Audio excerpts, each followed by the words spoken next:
இன்றைக்கி நம்ம வந்து மோட்டோ G57 பவர் அப்படிங்கிற இந்த மொபைல் பற்றி தான் பார்க்க போகிறோம். அவுட்டர் கேசிங் வந்து பிளாஸ்டிக் ஃப்ரீ அப்படிங்கிற ஒரு இதனால் கொடுத்துருக்காங்க. பாக்ஸ்குள்ளே பார்த்திங்கன்னா நம்மளுக்கு வந்து சார்ஜரு 33 வாட்டுக்கான charger, cable, SIM ejected tool as usual. அப்புறம் அவுட்டரில் நம்ம வந்து எப்படி இருக்குன்னா இந்த மாதிரி தான் ஃபுல்லாக வந்து பிளாஸ்டிக் டிசைன் தான். சோனியோட 50 மெகா பிக்சல் கேமரா அது வந்து கொடுத்துருக்காங்க. இப்படி தான் இருக்கும் பார்க்கறதுக்கு, which is looking quite good எனக்கு தெரிஞ்ச வரைக்கும். ஓகே, அடுத்து நம்ம பார்க்கணுன்னா ஸ்க்ரீனை பொறுத்த வரைக்கும் ஒரு பிக்கர் ஸ்க்ரீன் தான் கொடுத்துருக்காங்க. வெயிட்டும் கம்பேரபிளாக தான் இருக்குது, ஈஸியாக இருக்குது கையில் பிடிக்கிறதுக்கும். கேமரா பிளேஸ்மெண்ட் வந்து பின்னாடி இருக்குது. ஃபிங்கர் பிரிண்ட் சென்சார் அந்த சைடில் இருக்குது. நம்ம ஆஸ் யூஷுவல் ஓப்பன் பண்ண உடனே மோட்டோவோட அந்த ஹலோ மோட்டோ அப்படிங்கிற அந்த பிராண்டோட இது தான் வந்து செட்டப் வருது. நம்ம ஃபுல்லாக வந்து செட்டப் பண்ணலாம் ஒய்ஃபை போட்டு. அதுக்கப்புறம் வந்து எப்படி இருக்குது அப்படிங்கிறது வந்து நான் வந்து செட்டப் பண்ணிட்டு வந்து வரேன். ஆக்சுவலாக இந்த மோட்டோரோட ஃபீச்சர்ஸ் நம்ம பார்த்தோன்னா 700 mAh battery, 8GB RAM, Corning Gorilla Glass கொடுத்துருக்காங்க இந்த ஒரு பட்ஜெட் ரேஞ்சில். Okay, which is good. நம்ம பார்த்த பட்ஜெட் வந்து 15,000க்குள்ளே ஒன் ஆஃப் த பெஸ்ட் மொபைலாக வந்து பட்டது. சோனியோட கேமராவும் நல்லா இருந்திருக்கு. Out of the box Android 16, Dolby speakers, dual speakers. அப்புறம் இந்த ப்ராசஸர் நம்ம சொல்ல தேவையில்ல, Snapdragon 6S 4th Gen processor அது கூட. Okay, which is around good. கேமராவோட நீங்கள் பிக்சர்ஸ்லாம் பார்ப்பீங்க. நான் வந்து இதோ பாருங்கள், இதோட அந்த எட்ஜஸ் எல்லாமே வந்து இந்த கேமரா சோனியோட பர்ஃபார்மன்ஸ் நல்லா தான் இருக்குது. ஃபஸ்ட்டு டேக்அவேல இந்த இதில் வந்து அது வந்து லைட்டிங் நல்லா இருக்கிறதுனால கொஞ்சம் பர்ஃபார்ம் வந்து நல்லா தான் வந்து பண்ணுது. இதெல்லாம் வந்து கேமராஸ் நான் வந்து எடுத்து இந்த சாம்பிள் கேமராஸ். அப்புறம் சம் ஆஃப் த வீடியோஸ் எப்படி இருக்குது அப்படிங்கிறது வந்து நீங்கள் கமெண்ட் செக்ஷனில் வந்து சொல்லலாம். ஏதாவது டவுட்னா கூட நீங்கள் போடலாம். இது வந்து வீடியோ, அதில் எடுத்த video which is around quite good. நம்ம வந்து இப்போ ஃபுல்லாக வந்து இறங்கி பார்க்கல, பட் ஓகே நல்லா தான் இருக்குது. வெயிட் கம்பேரிசனை பொறுத்த வரைக்கும் 7000 mAh மாதிரி எனக்கு தெரியல. ஏன்னா நல்லா ஈக்குவலாக வந்து டிஸ்ட்ரிபியூஷன் பண்ணியிருக்காங்க வெயிட். அதனால் அந்த ஒரு இதில் வந்து நம்மளுக்கு எந்த இஷ்யூவும் வரல. சார்ஜிங்கும் வந்து 33 வாட். நம்ம வெளியில் ரிசர்ச் பண்ணி பார்த்தப்போ கிட்டத்தட்ட வந்து ஒரு 90 மினிட்ஸ் ஆகுது. 7000 mAh பொறுத்த வரைக்கும் ஓவரால் ஒரு 2 days பேட்ரி நிற்கும் அப்படிங்கிறது. யூஐ வந்து மோட்டோரோலாவில் நம்ம வந்து சொல்லவே தேவையில்லை, க்ளீன் யூஐ தான். அதுலேயும் நம்ம போட் வேர்ஸ்லாம் கொடுக்குறாங்க. அதை நம்ம அன்இன்ஸ்டால் பண்ணிக்கிட்டு நம்ம இன்ஸ்டால் பண்ணிக்கலாம். தேவையான ஆப்பு அப்படிங்கிறது வந்து நம்ம வச்சுக்கலாம். அந்த மாதிரி தான் இருக்குது. அதனால் வந்து இதுக்கு ஏன்னா செக்மெண்ட்லேயே ஓரளவுக்கு இது பெஸ்ட்டாக தான் பர்ஃபார்ம் பண்ணுது. என்ன ஒரு மேஜர் டிஸ்அட்வான்டேஜ்னால் இந்த ஃபோனை பொறுத்த வரைக்கும் நம்ம AMOLED எக்ஸ்பெக்ட் பண்ண முடியாது. ஏன்னா ஃபுல் ஹெச்டி தான் கொடுத்துருக்காங்க. யூடியூபையும் வந்து HDR10+ கொடுத்துருக்கலாம். அதோட ஒரு ரெஸ்ட்ரிக்ஷன் இருக்குது. அது ஒரு மேஜர் டிஸ்அட்வான்டேஜாக வந்து பார்க்கலாம். இப்போதைக்கு ஹீட்டிங் இஷ்யூ இருக்கா அப்படிங்கிறது வந்து நம்ம இனிஷியல் ரிவ்யூவில் அந்தளவுக்கு எனக்கு வந்து தெரியல. சார்ஜ் போட்டு தான் யூஸ் பண்ணி பார்த்தேன்.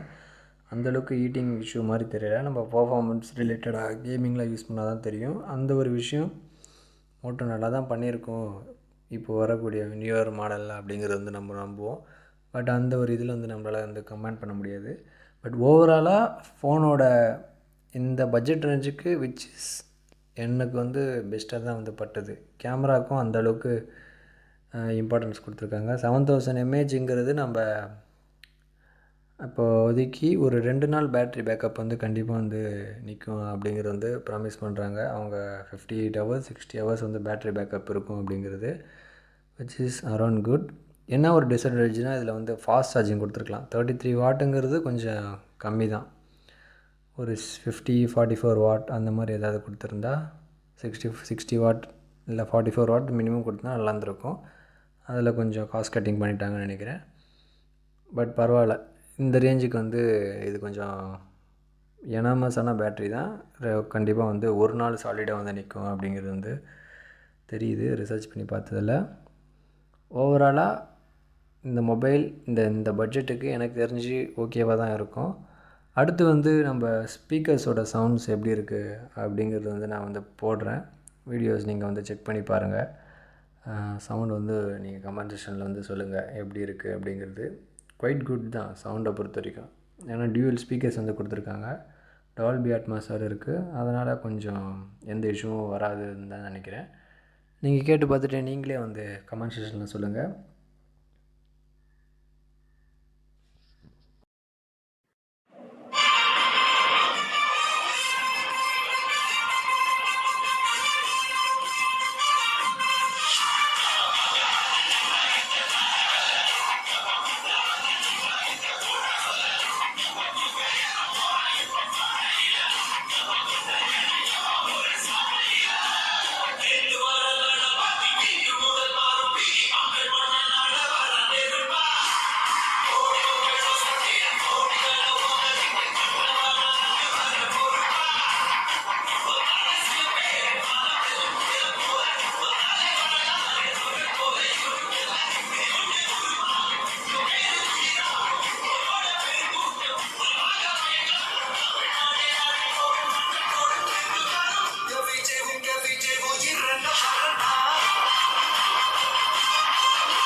இதுதான் வந்து ஸ்பீட் டெஸ்ட்டு. அதை நீங்கள் பார்த்துருப்பீங்க எப்படி இருக்குன்ட்டு. ஓரளவுக்கு கன்சிடபிளான ஸ்பீடு தான் வருது.